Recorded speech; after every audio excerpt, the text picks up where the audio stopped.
All right, to create the cone-like body for our bird, what we're going to do is take this, which is our body piece. Let me zoom you all out. Take this as our body piece, and we're going to essentially curve it around ever so slightly. Okay, so it's going to make a cone kind of like this. All right, this is what it looks like from the back. Note that there's not a hole here. Okay, and this is kind of what it looks like from the front.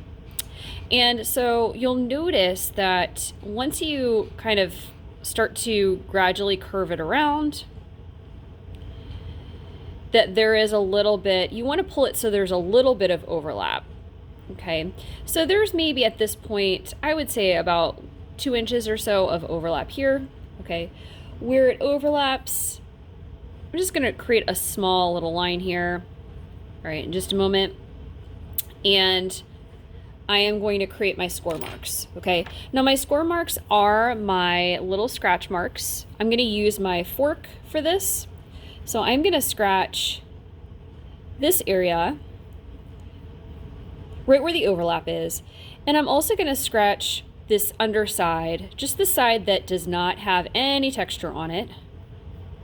Okay, right in here, in preparation for attaching.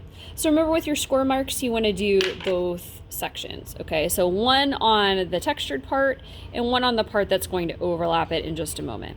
All right. Next step in our process is to use our water cup with our brush. I don't have real slip for you all to use, but we are going to use a little bit of water and our clay brush on both sides. And then we are going to very gently pull this around, pull it over. Okay. We don't want to smush this. So right now this is a really nice cone. We don't want to smush it. So I've got my main part of my hand on the inside.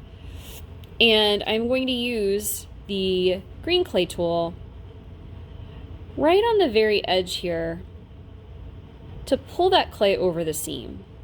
That really ensures that it will bake together and it will attach properly. This area of overlap also helps strengthen your cone. Okay, so right now I don't have a hole at the top. If I do, I can kind of close that. If I have time, I can do a little bit on the inside as well. Just taking the time to smooth that clay over the seam. I don't want to press too hard that I smash my cone. Okay. All right. So at this point in time, my cone is assembled.